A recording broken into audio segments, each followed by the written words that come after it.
Hey everyone, the reason why I'm doing this video is because God's been dealing with me with so many different things. I've been dealing with spiritual blindness, dealing with my enemies putting walls up.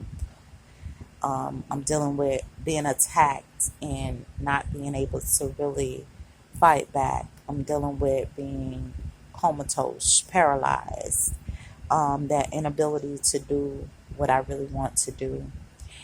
And the craziest thing, God started telling me some of this stuff has to break. And just walk in your calling, walk in your anointing, walk into what I have predestined for you. I've been going through so many different ups and downs, and my enemy really is having this way with me, not knowing. God says, sit back and I will make your enemies your footstool. So I pray and I wait on the day for him to make them my fools. But until then, I can't get weary in doing good in the will of God. I can't get weary in doing God's will for my life, until those moments come where God released me from these shackles and chains in which my enemy placed on me, saying that I would never rise up again. You know, it's been years of ignorance for me. It's been years of bondage for me. It's been years of demonic possession, democratic possession, every type of possession you want to talk about, except the right type of possession, a godly possession, or me inheriting my own possessions. You know, a lot of people don't get the opportunity to talk about it the way I can talk about it. I had to witness multiple political parties go through turmoil. And it was the hardest thing because I was a devout Democrat for so many years, and I love my party.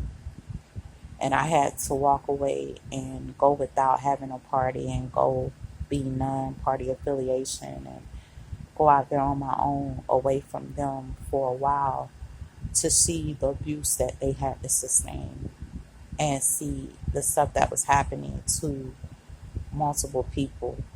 And it hurt me, you know. It hurt me real bad because I never seen my people in that light. I never seen those type of things happening to them, to know what's taking place and to see what's happening, to see them become a possession and know that that's not them, and to know that they're righteous people and stuff like that, being forced to live a life that is ungodly, unrighteous, unclean for them, and not being able to help themselves or not being able to remove themselves from certain things that they're not happy with. I've seen it happen to many people in different parties as well. I see tears coming out of women's eyes, and they're not just the only ones. We have men, women, children suffering in these times of COVID and stuff like that, where this is supposed to be an awakening process for them, but yet and still they're going through a claiming. They want to reclaim these souls. God is trying to remove them, and they're trying to reclaim what God said. Okay, enough is enough. This has to leave. This has to go. This has been here too long. Oppressed. This has been oppressed, depressed, and too long. But I started remembering Egypt, and I started remembering that Egypt didn't just have the regular people of God, but they had other things that was under the possession of Egypt. They had other groups of people, but we only hear about Jerusalem, the Jews, and stuff like that. But Egypt had multiple groups of people that was oppressed up under them and up under their rule. And God showed me that Pharaoh never rose. That Pharaoh never reclaimed the throne, but yet and still something else took possession of Pharaoh. And Pharaoh did not have his right to his throne as he was supposed to in those times. And this wickedness fell on the people of God, fell on many nations. And those nations were oppressed in Egypt.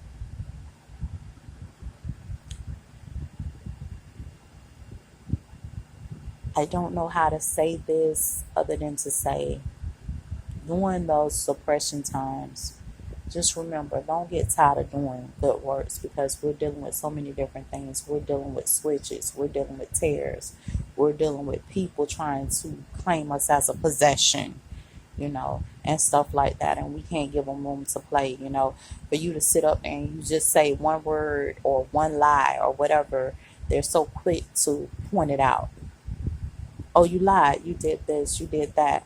But at the same time, how many times did you lie? How many times were you unorthodox? How many times were you against the will of God? How many times have you raped women, men, children, infants fresh out their mama wombs? How many times have you done things wrong that wasn't in the will of God, but you're expecting the people of God to be totally submissive and totally good to you? And then God started to wake me up to revelation and started to tell me that there's coming a time where God's going to raise up a people. And these people are going to fight against this. And they're going to be so powerful that they're going to think that they're beasts. And they're not. They're people, they're women and men of God. And God's about to raise this up. A people that will be mighty, that will be strong to fight off all of this stuff. And I'm telling you, they're going to take it back by violence. Because violence is what's suffering and oppressing the people right now. And it's violent. And it's so cruel till they're trying to make it where it does not seem cruel. Like they're trying to make it where you're okay with it.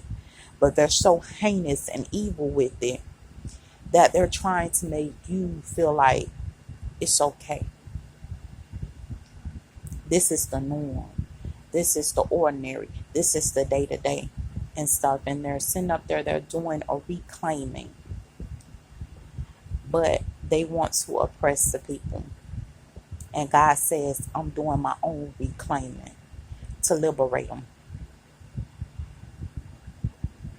I'm doing my own reclaiming to set my people free.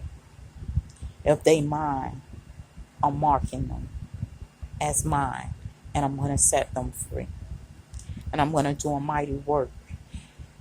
Even though they're going through oppression, I want them to still believe in me, because I'm going to do a mighty work. Because this did not just happen overnight. This has been years in the making. So now God's saying it's going to take me a couple of years to get it where it needs to be, to tune it up, to clean it up, and to get it where it needs to be. It's just going to take a while and stuff like that. So one saying, we reclaiming, and they're oppressing people. You have another saying, we're reclaiming, and God's saying, I'm liberating people. So, you have two reclaimings going, and God's like, I'm about to show you your reclaiming. I'm going to have you reclaim yourself first. Then I'm going to have you reclaim your inhabitants and the things that belong to you. But first, I got to deal with you first. And that's the most amazing thing, because I realized I was so messed up. I was like, God, you got a lot of work to do. I hope you ate some Wheaties, some Frosted Flakes, something, because you got a lot of work to do. You're going to need some Special K or something, because I'm quite the thing to say that you're going to reclaim with everything that's going on around me, and God's still working on me, still doing it. And I just hope this testimony encourages somebody, because I know a lot of you guys are going through it too. You're going through the reclaiming where God's liberating you, and I pray and hope that you end up in a good place. And don't be afraid, because God has great plans for you.